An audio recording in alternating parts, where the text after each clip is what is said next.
Idiniin ng hepe ng Armed Forces of the Philippines Intelligence Command ang pangangailangan na tugunan kaagad ang mga umiiral na banta sa pambansang seguridad tulad ng napaulat na foreign interference umano sa loob ng ating bansa. Sinabi ng opisyal na nag-ooperate umano sa loob ng ating bansa ang mga foreign intelligence entities at dapat itong i-prioritize ng ating gobyerno dahil nagdadala ang mga ito ng banta sa mga vital installations pati na sa pangkahalatang socio-economic activities sa loob ng Pilipinas. Sinabi naman ng hepe ng Philippine Navy na dapat suportahan ng Pilipinas ang mga aksyon ng Philippine Coast Guard. Sinabi niya na para mapalakas ang ating mga aksyon sa West Philippine Sea, dapat patuloy na mag-deploy ang gobyerno ng maraming assets sa nasabing lugar. Samantala, niremind naman ng Pangulo ang Anti-Terrorism Council na ang kaligtasan ng bawat Pilipino ang pangunahing prioridad ng gobyerno. Sa ginawang pagpupulong sa Malacanang, pinuri ng Pangulo ang matagumpay na pagbuwag na nasabing council sa mga teroristang grupo at pagpapatibay sa ating seguridad. Tiniyak din ng Pangulo sa AFP ng kanyang administrasyon ay mananatiling matatag na partner sa pagpapalakas ng mga institusyon at pagpapanatili sa rule of law upang bumuo ng isang bansang mas malakas, mas ligtas at mas pantay sa lahat.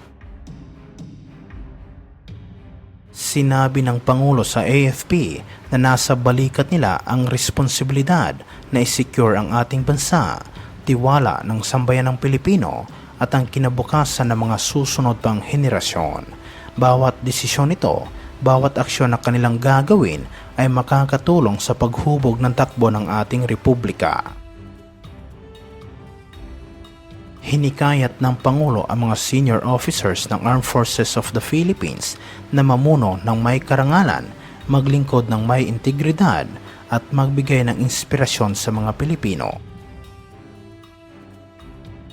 Hinikayat din ng Pangulo ang mga opisyal ng AFP na ipagpatuloy ang empowerment sa mga sundalo upang mas mahusay na makapaglingkod sa mga komunidad at sanayin sila na kumilos ng may empathy.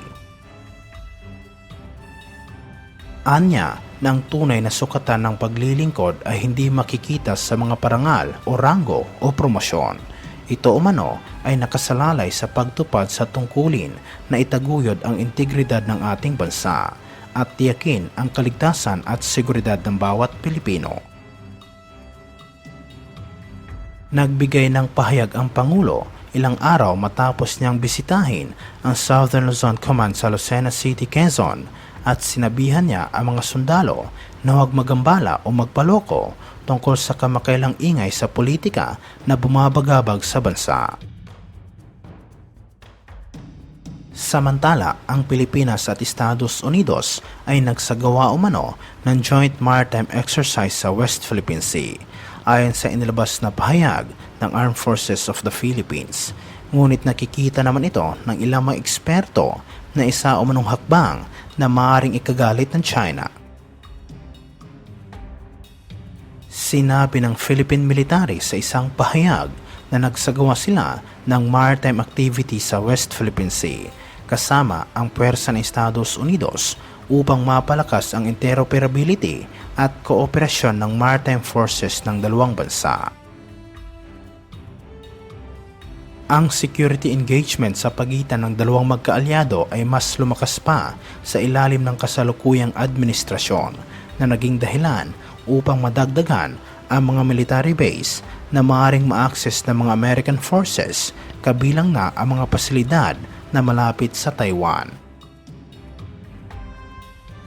Kasama sa ginawang joint maritime activity sa West Philippine Sea ang Carl Vinson Carrier Strike Group ng Estados Unidos, 2 guided missile destroyer, 2 helicopter at 2 F-18 fighter jets.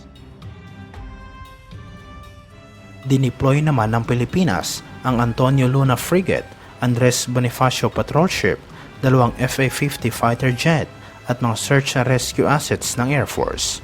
At sinabi ng isang eksperto na malaki umano ang maitutulong ng mga pagsasanay na ito sa gitna ng patuloy na pagtaas ng tensyon sa West Philippine Sea. Ang magkasanib na aktibidad ay ginawa habang tinawag naman ng Pilipinas ang atensyon ng China dahil sa patuloy na pagpapadala nito ng mga Chinese Coast Guard vessel sa loob ng maritime zone ng bansa. Sinabi naman sa pahayag ng Philippine Coast Guard na patuloy nitong binabantayan ang presensya ng mga barko ng Chinese Coast Guard sa loob ng exclusive economic zone ng Pilipinas sa West Philippine Sea.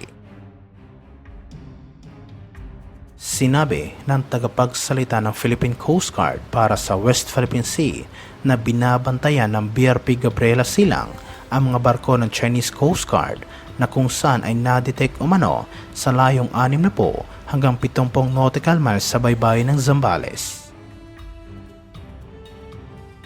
Sa ginawang maritime patrol, ang mga tauhan ng BRP Gabriela Silang ay naglabas ng paulit-ulit na radio challenge sa mga Chinese vessel at binigyang diin na ang presensya at aktibidad nito sa lugar ay hindi otorisado. Ipinaliwanag ng PCG spokesperson na habang may karapatan ang mga foreign vessel na mag-navigate sa maritime zone ng bansa sa ilalim ng United Nations Convention on the Law of the Sea, hindi umano kasama rito ang pagsasagawa ng maritime patrol sa loob ng EEZ ng ibang estado.